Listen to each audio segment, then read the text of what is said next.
तो सुशीला माता जी ने बताया कि गोपाल भट्ट गोस्वामी जी ने राधा रमन देव जी को प्रकट किया। कितना निश्चल हृदय है। आस्था माता जी, यस। हरे कृष्णा प्रभु जी, दंडवत प्रणाम। जनक प्रभु प्रभु। जी, सिक्स गोस्वामी ऑफ वृंदावन में से वन ऑफ देम थे। छह गोस्वामियों के क्या थे? उनमें से एक गोस्वामी थे वो। हाँ, छह गोस्वामियों में से एक थे ये। गोपाल भट्ट गोस्वामी, ठीक है। और कोई भक्त बताएंगे श्रील गोपाल भट्ट गोस्वामी के बारे में?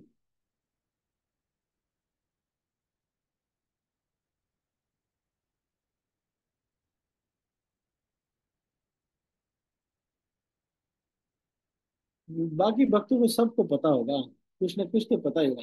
संघनी राधा माता जी, सुनील प्रभु, सबको पता होगा वैसे। है? मनोज प्रभु, अब तो बहुत दिन से सुन लिया गोपाल भट्ट गोस्वामी के बारे में कुछ भी, और कुछ भी समथिंग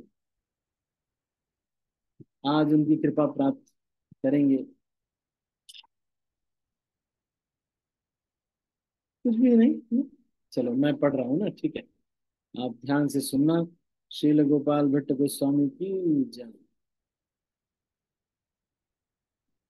श्रील गोपाल भट्ट गोस्वामी जब चैतन्य महाप्रभु साउथ इंडिया यात्रा के लिए जा रहे थे, तो श्रीरंग क्षेत्र वो पहुंचे। तो श्रीरंग क्षेत्र में जब उनको सब लोगों ने देखा कि बड़े सुंदर तरीके से गा रहे हैं और नाच रहे हैं। हरे मुरारे मधुपेट भारे, गोविंद गोपाल मुकुंद शौर्य। ये कौन गाता था पता है? चैतन्य महाप्रभु। ये भी गाते थे, किसी को मालूम नहीं है ये चीज। आज मैंने ये सीक्रेट रिवील किया है, किसी को ये मालूम नहीं है। सच में आपको सुन के आश्चर्य लग रहा होगा। हरे मुरारे मधु पेट भरे।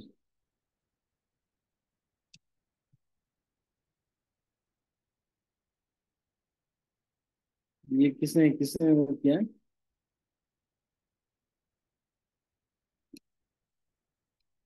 चैतन्य महाप्रभु इसको गाते थे।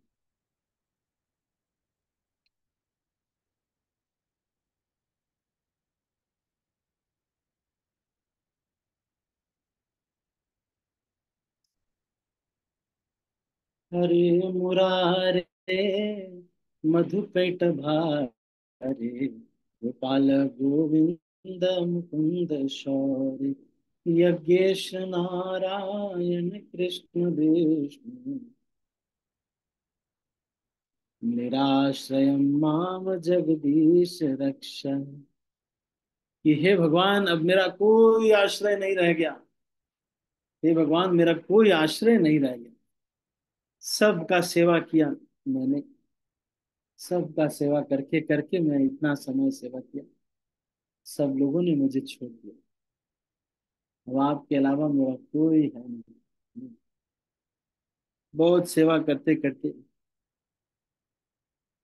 विफले सेवेनु कृपण दुर्जन, चपल सुख लव लागे। थोड़े से सुख के लिए कितने सारे लोगों की सेवा किया। आज समझ में आ गया, मेरा कोई आश्रय नहीं भगवान, आप ही बस बचे। हरे मुरारे मधुकैट भारे, गोपाल गोविंद मुकुंद शौरी। फिर क्या कह रहे हैं, फिर देखते हैं। तो चैतन्य महाप्रभु ऐसे गा के जा रहे थे, श्रीरंग क्षेत्र पहुंचे। श्रीरंगम जब भगवान को देखा, भगवान सो रहे हैं और सोते हुए भगवान का सब लोग दर्शन करने के लिए आते हैं। तो भगवान श्रीरंग क्षेत्र में सोते हैं, खाते हैं जगन्नाथपुरी में। तो तपस्या कर रहे हैं बद्रिकाश्रम में, और द्वारका में उनकी पूजा उपासना हो रही। राज्य करें, राजा करें।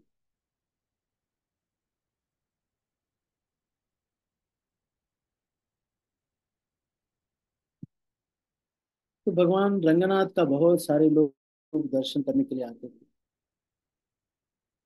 और बहुत सारे मंत्रोच्चार उस समय हो रहे थे। भगवान गौर सुंदर वहां पहुंचे, और इतना मधुर चैतन्य महाप्रभु गा रहे थे कि 1 करोड़ गंधर्व भी उसके सामने फीके पड़ जाए। तो वेंकट भट्ट नाम के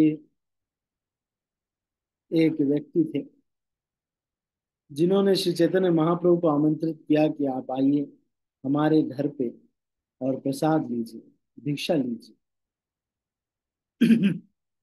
अपने घर पे बुला करके उनका पाद प्रक्षालन किया, चरणों को धोया, और उस पूरे जो पानी था उसको सारे परिवार वालों ने और स्वयं वेंकट भट्ट ने पी लिया। जैसे ही उसको पिया, उनका मन आनंद से भर गया। सच बात यह है, भक्तों के बीच जो प्रेम है, जो एक दूसरे के लिए सैक्रिफाइस है, इसमें आनंद है। जीतने में आनंद है, भक्तों से जीतने में आनंद है। भक्तों से तो हारने में ही आनंद, भक्तों से हार जाने में ही आनंद। जब हमारा कोई अपमान करे तो हम हार जाएं और हम कहें आई एम सॉरी, मेरी गलती है। आपको मेरे शब्दों से बुरा लगा कि मेरी ही गलती है। भक्तों से हारने में जो आनंद, वो जीतने में क्या। किसी ने हमारी गलतियां बताई, खूब हमें डांटा, सबके सामने प्रताड़ित किया, उसके बाद जब उसको थैंक यू, उसी व्यक्ति को थैंक यू बोलने में, उनसे प्रेम करने में जो आनंद है, अरे वो the Joy of losing the war, this is the Joy of losing the war with your loved ones, all the devotees. भक्तों से हारने में जो आनंद है, वो जीतने में नहीं, वो सारी दुनिया जीतने में नहीं है, जो किसी शुद्ध भक्तों से हारने में जो आनंद है। जैसे एक पति पत्नी होते हैं, पत्नी से हारने में जो आनंद है, वो जीतने में नहीं है, जो पति हैं वो जानते हैं।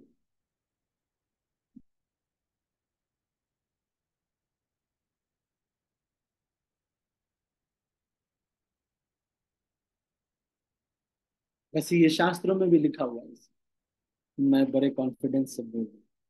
हो सकता है पति लोग मना कर दें, ना प्रभु जी, ऐसे नहीं होता है। और राधा गोविंद महाराज इसको बोलते हैं, सुभाषित में एक श्लोक आता है। तो वेंकट भट्ट ने उनको बुलाया, और चैतन्य महाप्रभु की सेवा करके इतना आनंद उनको हो गया। और फिर वेंकट भट्ट का बेटा गोपाल नाम था उनका, वो जब आए तो चैतन्य महाप्रभु को प्रणाम किया, और चैतन्य महाप्रभु ने उनको उठा करके अपने गोद में रख लिया। और जब जब चैतन्य महाप्रभु प्रसाद ले लेते, तो 4 महीने चैतन्य महाप्रभु वेंकट भट्ट के घर पे रहे, चतुर्मास के समय, और अपना जूठन गोपाल भट्ट गोस्वामी को दिया करते थे।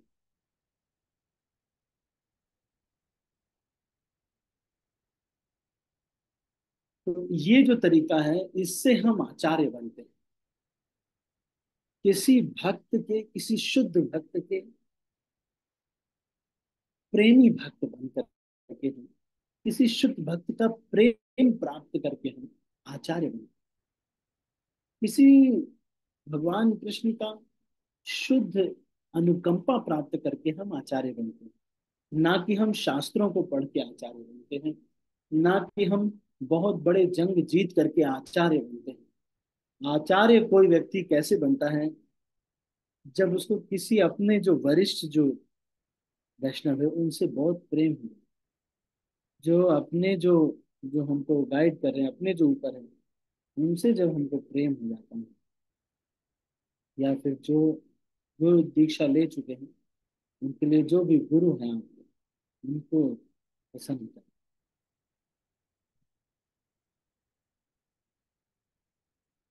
तो वेंकट भट्ट को बहुत आनंद हो रहा है, और गोपाल भट्ट गोस्वामी को गोद में बैठा लेते हैं श्री चैतन्य महाप्रभु, और खूब प्रसाद खिलाते हैं, और इस तरह से अपनी जूठन दे करके, खूब सेवा करके करके करके करके, अपने उच्चिष्ट दे करके वो आचार्य बने।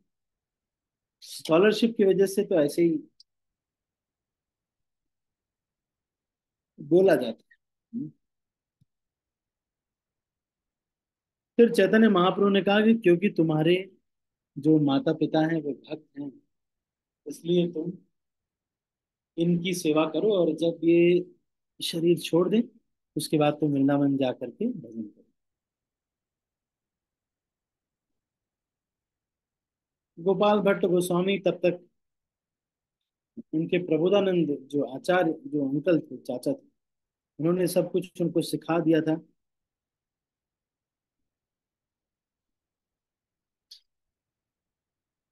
तो अपने बूढ़े माता पिता को वो छोड़ नहीं सकते थे, इसलिए वो उनके साथ रहे। चैतन्य महाप्रभु ने ऐसे कहा।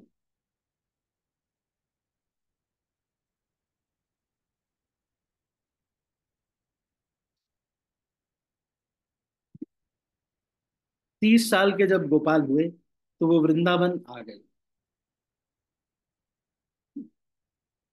लेकिन उन्होंने देखा कि चैतन्य महाप्रभु चले गए इस धराधाम से।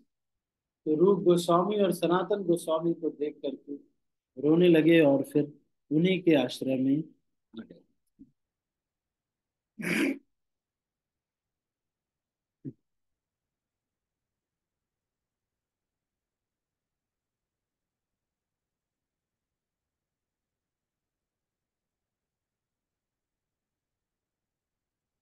अच्छा, तो उस समय थे चैतन्य महाप्रभु, लेकिन जब वो वृंदावन आए तो चैतन्य महाप्रभु ने अपना बैठने का आसन, अपना बहिर्वास, उत्तरी, और अपनी जो कौपीन है वो इनको गिफ्ट के रूप में भिजवाई। इसी वुडन प्लैंक पे बैठ करके, पीढ़े पर बैठ करके वो अपने विग्रहों की उपासना किया करते थे। आज भी राधा रमन मंदिर में ये कपड़े रखे हुए हैं। इनको भी कोई रहने का स्थान नहीं था। रात में वो किसी निकुंज में या पेड़ के नीचे सो जाते थे, और शास्त्रों का अध्ययन करते रहते थे।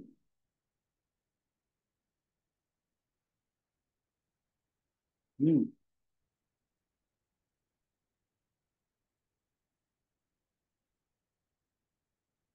जब चैतन्य महाप्रभु चले गए तो गोपाल भट्ट गोस्वामी बहुत दुखी हुए, और उन सपने में चैतन्य महाप्रभु उनके आए और उन्होंने कहा कि मैं तुम जा करके नेपाल जाओ, गंडकी नदी पर जाओ, वहां मैं तुम्हें दर्शन करूंगा। जब वहां गए तो 12 शालिग्राम शिला उनके पास जंप करके आ गई।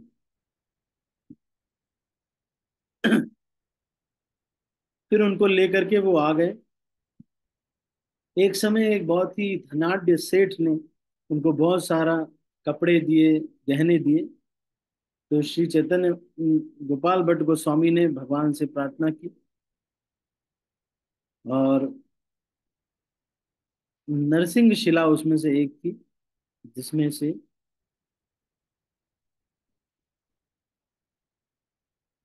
जो नरसिंह शिला थी, जिस उसमें से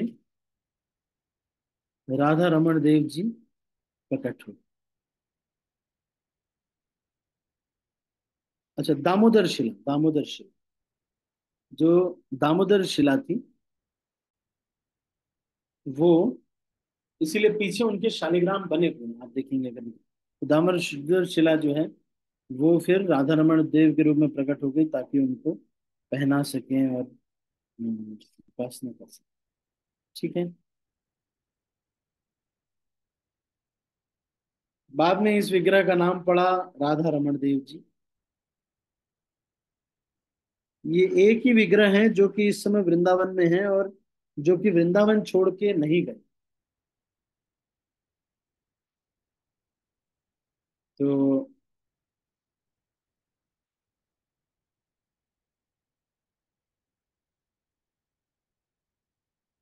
राधा रानी की कोई विग्रह नहीं है वहां पे।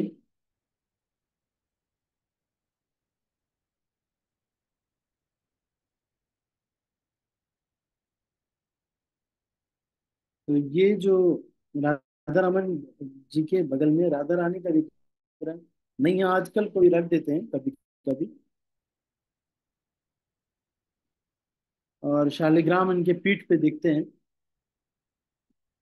एक सेवायत का एक छोटा बच्चा एक समय उनके कान में कुछ सीख डाल देता है। तो वो देखता है कि उससे खून लगा हुआ है उस सीख पे। इससे पता चलता है कि उनका जो विग्रह है वो, अब ये अभी कुछ दिन पहले की बात, ये जो विग्रह है ये सच्चिदानंद विग्रह है।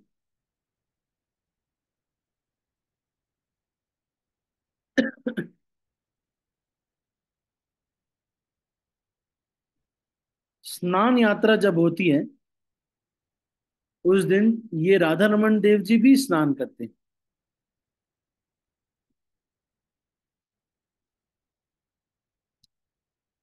हम्म। तो उस दिन उनको शावर लगाया जाता है। कुछ लोग आजकल आजकल का सिनेरियो ऐसा है, शावर लगा करके भगवान के ऊपर ऐसे थोड़ा थोड़ा थोड़ा पानी डालते रहते हैं।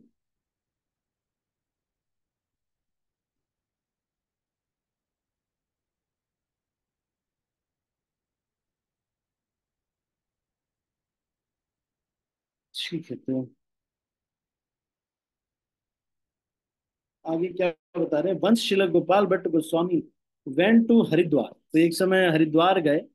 जब वहां से लौट रहे थे तो बहुत सा वहां बारिश होने लगी। तो एक ब्राह्मण थे, वो उनकी सेवा किया उन्होंने।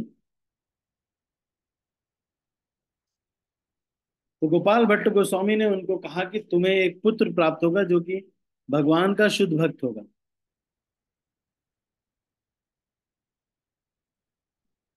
और उन्होंने कहा कि जो मेरा पहला पुत्र होगा, उस ब्राह्मण ने बोला कि मैं आपको भेज दूंगा। 10 साल के बाद गोपाल भट्ट गोस्वामी यमुना से लौट के आ रहे थे, तो उन्होंने देखा कि एक जवान लड़का उनकी कुटीर के सामने बैठा है।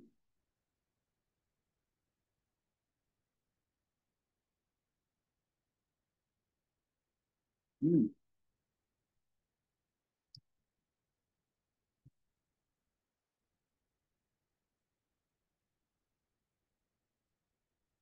तो 10 साल के बाद फिर वो लड़का आया और कहा कि मैं मेर, मेरा नाम गोपीनाथ है, और मैं आपकी सेवा के लिए, मुझे मेरे पिताजी ने भेजा है। तो वो ही गोपीनाथ पुजारी गोपीनाथ गोस्वामी के नाम से जाने गए। तो ये जो थे ये ब्रह्मचारी थे।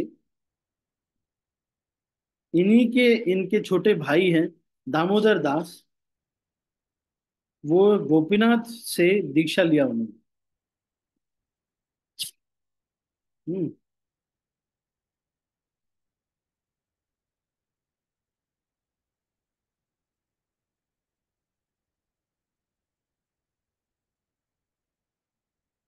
गोपीनाथ से दीक्षा लिया।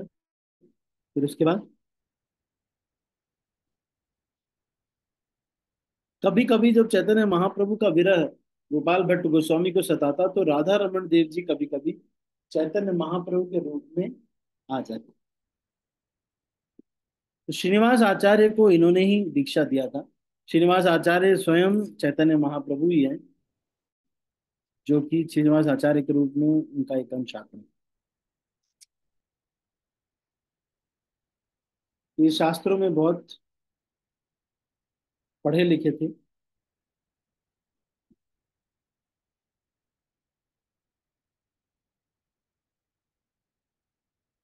हम्म। हरि भक्ति विलास को श्री चैतन्य महाप्रभु ने, अरे श्री सनातन गोस्वामी ने इन्हीं के अंडर में प्रिंट करवाया। मतलब उसने कंपाइल तो किया उन्होंने, लेकिन इसको पब्लिश किया गोपाल भट्ट गोस्वामी के नाम से।